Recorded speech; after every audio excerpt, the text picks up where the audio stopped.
This is a production of PBS Charlotte. Just ahead on Carolina Impact. Charlotte's original affordable housing finds new life in a new neighborhood. I'm Jeff Sonyer. Stick around. We'll tell you about the history and the future of these old shotgun houses. These dogs and their owners take having fun to a whole new level. And we introduce you to some folks making a big difference in their health, thanks to the church. We'll explain. Carolina Impact starts right now. Carolina Impact, covering the issues, people, and places that impact you. This is Carolina Impact. Good evening. Thanks so much for joining us. I'm Amy Burkett. Charlotte's affordable housing problems feel like a today issue, but affordable housing has a history here in Charlotte, a history of poor, working-class minority neighborhoods that were moved or divided or erased. Sometimes all of the above, by developers looking to build something bigger or better. Now low-income neighborhoods are finally getting some help to keep the affordable housing they already have. Carolina Impact's Jeff Sonyer has more on the story from Charlotte's West Side. Well, actually, this is more like two stories, really. One story about what Charlotte's affordable housing might look like for neighborhoods in the future, and one story about what it used to be like for Charlotte's long-gone neighborhoods in the past. You know, it was great housing, for people back in the day. DIATRA FULLWOOD talks about her old front porch neighbors, these 100-year-old shotgun houses across the street from her house in First Ward. It was really neat because people would still come by, look at them. There were wedding photos, just a little bit of everything. A little bit of Charlotte history, also part of DIATRA's history for 22 years. I go back and look at some of the pictures and stuff. I guess they call shotgun houses because you could shoot a shotgun from the front door to the back door. That's from my understanding. And then they were brought over here just to sort of preserve that history of Charlotte, and especially in the center city area because it has changed so much. One thing that hasn't changed, though, that need for affordable homes where blue-collar workers can afford to live, near their jobs, their schools, their transportation. Exactly. So, just being able to see, how the center city has grown, and to know that those houses were a part of the center city, and then out with the old, in with the new. In this case, the new is a 5-story affordable housing project. Coming soon, more than 100 new homes. Which means these old homes have to go.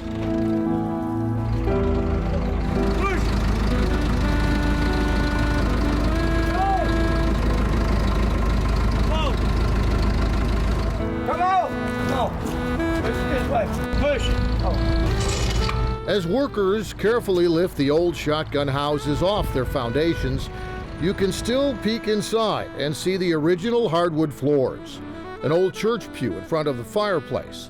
The houses themselves, nothing fancy, built to last though, small but still sturdy.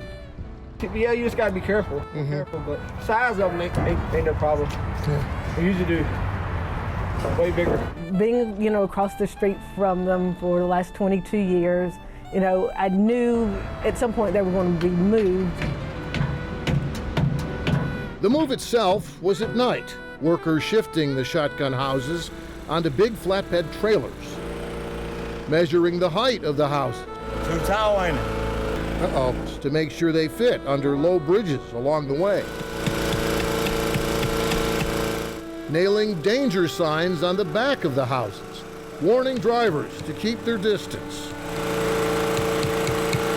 The houses themselves wide and hanging over the side of the trailer, with DIATRA FULLWOOD watching from her lighted front porch across the street. Right there. Watching as the truck hauling the homes slowly pulls away.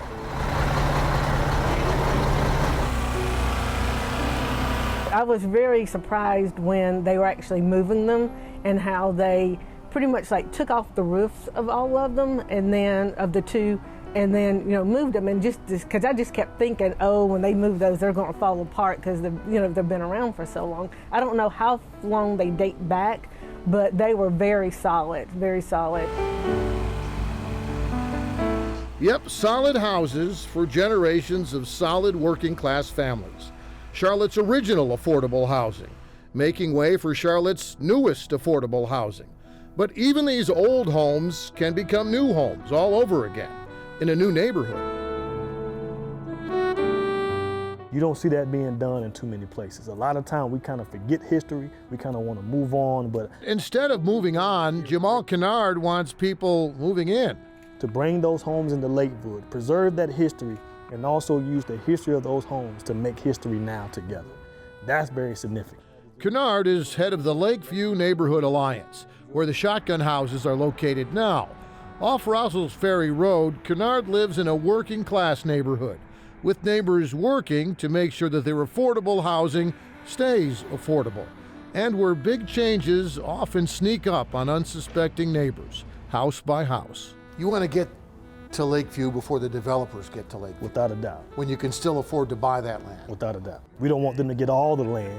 We're going to own some land and force them to build around us. That way you have a diverse community, as we say at Lakeview, with strong families. That's what we're creating here. Lakeview is part of the West Side Community Land Trust, which owns the property where the shotgun houses are now, raising money to buy more land and also helping neighbors get organized. To make sure that we are having a seat at the table and our voices are being heard. It's like a tide. You can see it coming. If you're not Oh, yes. prepared, if you don't see the wave coming, Oh, man. you'll get washed away. You will get washed away, most definitely. And a lot of people are not able to see the wave coming. So how does the Land Trust help prepare and protect a neighborhood like Lakeview? The goal of the West Side Community Land Trust is to identify land, purchase land, and keep it affordable permanently. Using the shotgun homes as the model to show that this is possible is using those homes as history, preserving those history, making sure people know about the significance of those homes while also making history now together. Do you miss your old neighbors, your old shotgun houses? You know, when I look over there, I do, but I just know that there is, bigger and better to come. It's what's needed in the city, and so, I have to be okay with that. Yeah, I think it's going to be a win-win for everyone.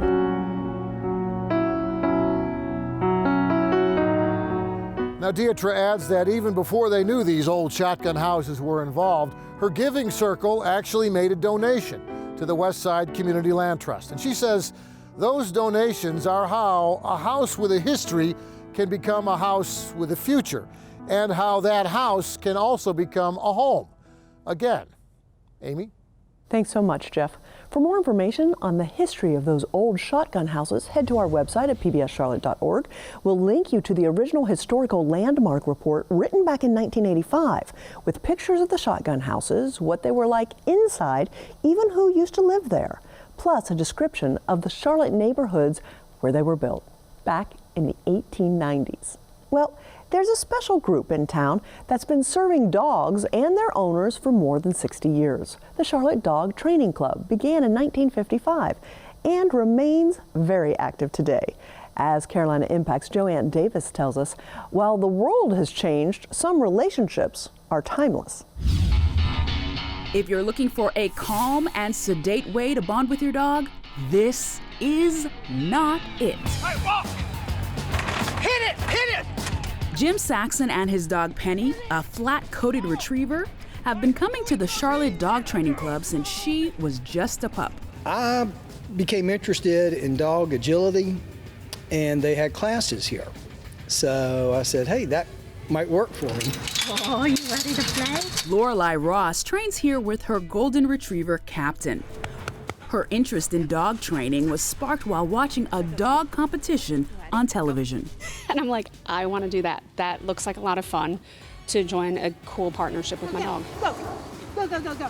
For Liz Petco, agility training is as much about her physical fitness as it is for her papillon, Jacques. In fact, I had a knee replacement 6 years ago, so got back out there as quickly as I could. While their reasons for joining may vary, the members of the Charlotte Dog Training Club have at least one thing in common.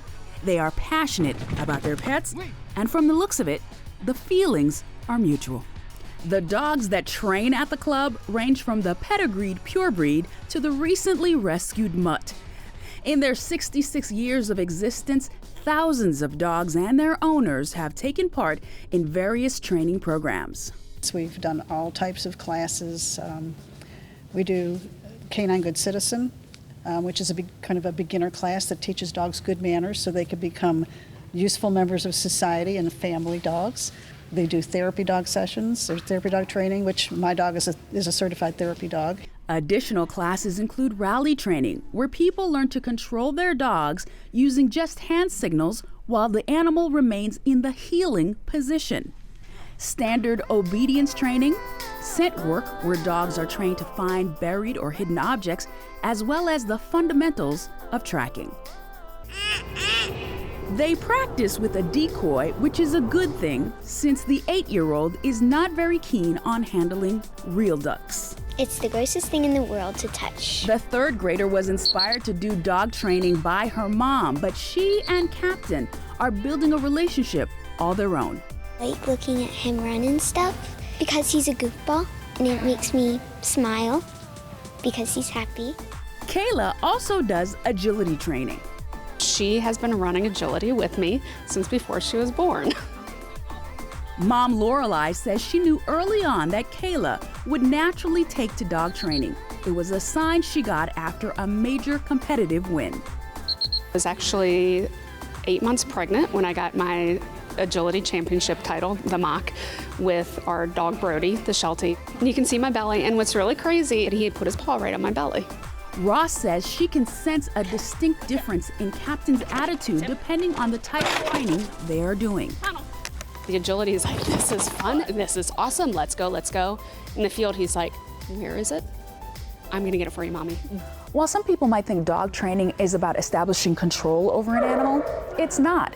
It's really about building the bonds between people and their pets. You do have to develop a relationship. If you don't, it's not going to work.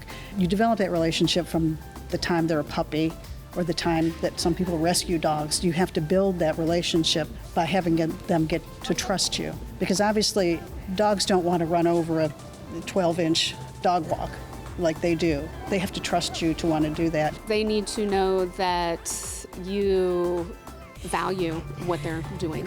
They need to feel that sense of accomplishment. It's teamwork. So just like in, sports with people, you have to trust your teammates, you have to trust your coach. So trust is the primary thing. We use a lot of positive reinforcement, a lot of encouragement. We try not to use any negative things going on. We don't yell at the dogs, we don't hit the dogs or things like that. Everything's very positive and very focused on being that positive force in their life. And that is important to remember, because while these dogs are very well trained in agility, field work, and obedience, in the end, they are still family pets.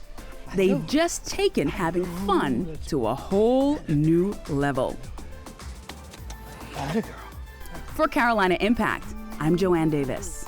Thanks so much, Joanne. Although COVID-19 protocols have forced the Charlotte Dog Training Club to suspend some of their classes, some outdoor trainings as well as online resources are still available. That story just makes me want to hug my little Maxime.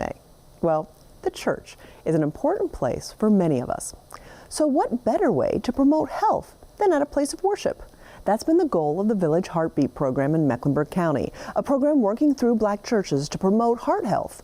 What began with just 7 churches has become a national model. As Carolina Impact's B. Thompson tells us, the program is helping thousands of residents chart a new course in life. It's The Price is Right. Come on down. It's the dream of a lifetime to hear your name called on The Price is Right. 20,000, 24,000, 22,000, 23. But for Melvin and Sylvia Austin, the pictures from their thrill of a lifetime gave them a wake-up call. No. We was on The Price is Right, and we sent our pictures to it. And the pictures that we saw, we did not like what we looked at ourselves. So we like, hey, we got time to rededicate ourselves and making sure that we do it right this time. We was doing it with the church, and when he sees something, he just jumped head forth. Other side, here. For this couple, that meant renewing their efforts to get healthy through the Village Heart B.E.A.T program, a Mecklenburg County Health Department faith-based collaborative that's aimed at increasing the health of minorities through education, nutrition, and exercise. Good morning, Village Heart Beat. How are you, family? Welcome to 2021. We are getting started for another great year. Each year, exercising and losing weight become the battle cry themes for better health. Yet for the seniors in the Village Heart Beat program, what's a battle cry for others became daily words to live by for them. When I first started, I was walking on 2 canes and was just about to be fitted for a walker. I watched a lot of our members so heavy and so unhealthy, and I, being a deacon at the church, I was concerned. I was trying to find a way that the seniors at my church could deal with early deaths as a result of high blood pressure, diabetes, overweight. As we think about our body, as we are putting in types of processed foods, it continues to accumulate fat. The numbers are alarming for minorities. African Americans and poor people in general die from chronic ailments such as heart disease and diabetes at twice the rate of the general population. To fight that, these seniors stretch, walk, and keep their bodies moving, something their instructor Mitch, an exercise guru better known as RoboCop, says aids them in several ways. I've seen change in reference to coming to have a social environment to come to and participate in, physically changing, being able to feel and have confidence to walk up steps, take physical baths when they were afraid of falling, just improving their mental, spiritual, and physical health. On the walking track, Bishop Wade Ferguson practices what he preaches to his congregation. They've been a part of this program from the beginning. He points out the strength of the church community connection made the health connection a perfect fit.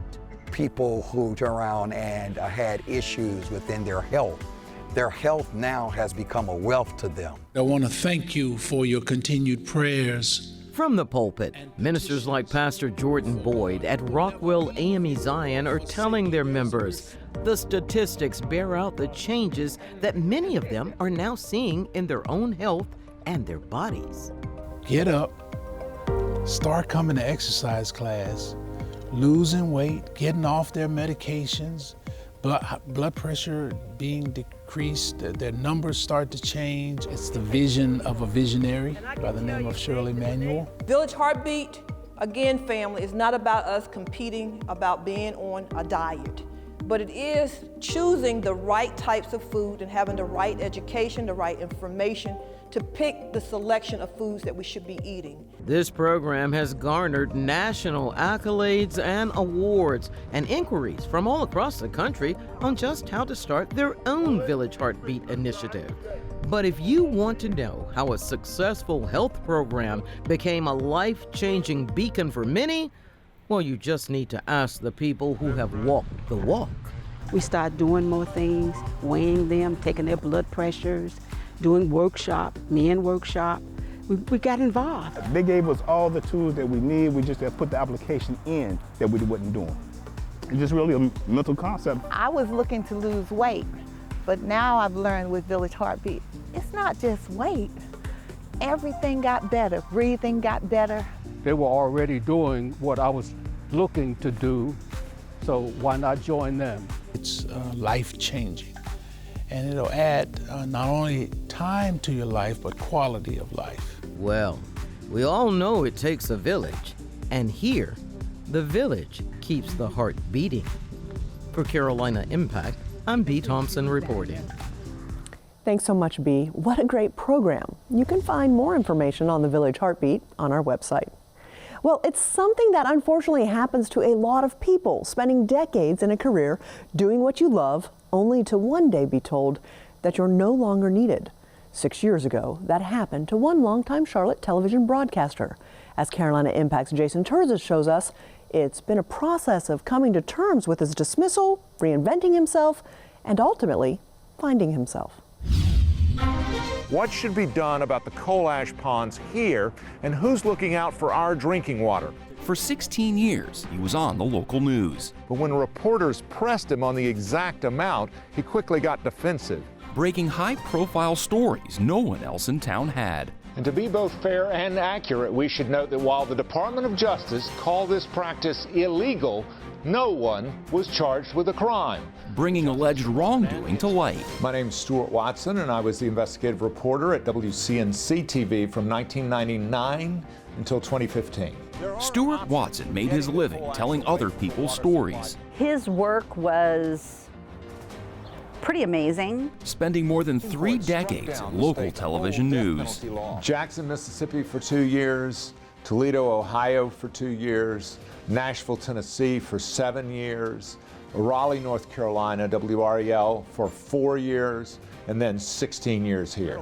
At local NBC affiliate WCNC, Stuart served as the station's investigative reporter, spending weeks to months researching, interviewing, writing, and reporting in-depth segments. I like to think we lived through the golden era of local TV news. We really did. Broadcast television, they had money. They would spend the money to really get the story. Along the way, he earned numerous accolades, winning multiple Emmy Awards, DuPonts, Murrows, and Peabodys. Accepting the Peabody Award is investigative reporter Stuart Watson from WCNC TV Charlotte. But like many industries, the media is changing, especially local television news. There are more daily newscasts, but in many cases are being done with smaller, younger, and ultimately cheaper staffs. And so I got fired. At the time, I was a manager in the newsroom and understood how the business was changing and how time and resources were spent. That old way of putting months into a story just wasn't going to fly anymore. That was 6 years ago, January 2015. At age 55, Stuart was out of a job. Bitter at first, he came to realize that this was an opportunity to dig deeper into his own story. Stuart's drinking was it was not like the classic alcoholic. You would not have known. I didn't recognize it. You know you're an addict when you don't have it, it has you. And I didn't know I was an alcoholic until I wanted to stop. His drinking became an issue during his days in Nashville. He was eventually able to beat it, but the process is still ongoing. It wasn't an overnight thing where all of a sudden, oh, Stuart's sober, he's a great dad now. No, it took me a long time. But it wasn't until after his termination and what Stuart did next that the issues with alcohol started making sense. I was always curious who my biological parents were. You know, who am I? Am I German? Am I Scandinavian? Am I Irish? You know, what's my history? Put up for adoption the day he was born, Stuart didn't know who his birth parents were, so he put his investigative skills to work. I call it the investigation of a lifetime, my lifetime. He talked about it for a long time before he actually started doing anything about it. He discovered his biological mother was a nurse. His father studied law, but later spent time in prison, caused mostly by his own drinking. My biological father died of alcoholism. Acute alcoholism is on his death certificate. My full-blood sister, who died last year, was addicted to alcohol and other substances. My brother has had addiction issues, and I am a recovering alcoholic. Through the process of interviewing people from his past, Stuart came to realize something. I'm a terrible listener, especially to women.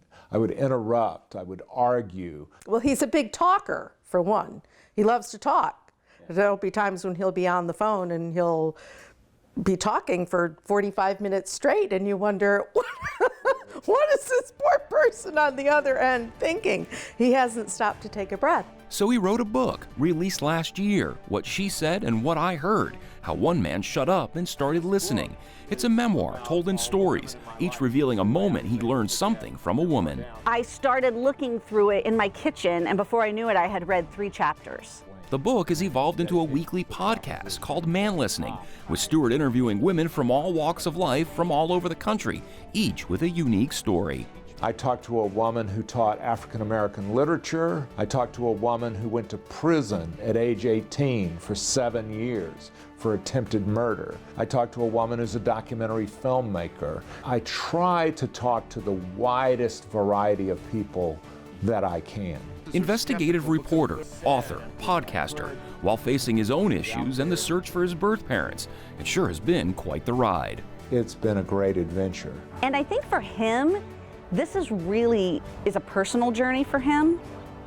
I mean, I think he, in his heart of hearts, whether he acknowledges it or not, feels like he has something to prove. Stuart is hoping to someday turn all of his research and work into a documentary on his life, and there's certainly more than enough content to fill it. For Carolina Impact, I'm Jason TERZIS reporting. Thanks so much, Jason. You can find a link to Stuart's podcast on our website at pbscharlotte.org. Well, that's all we have time for this evening. We always appreciate your time and look forward to seeing you back here again next time on Carolina Impact. Good night, my friends.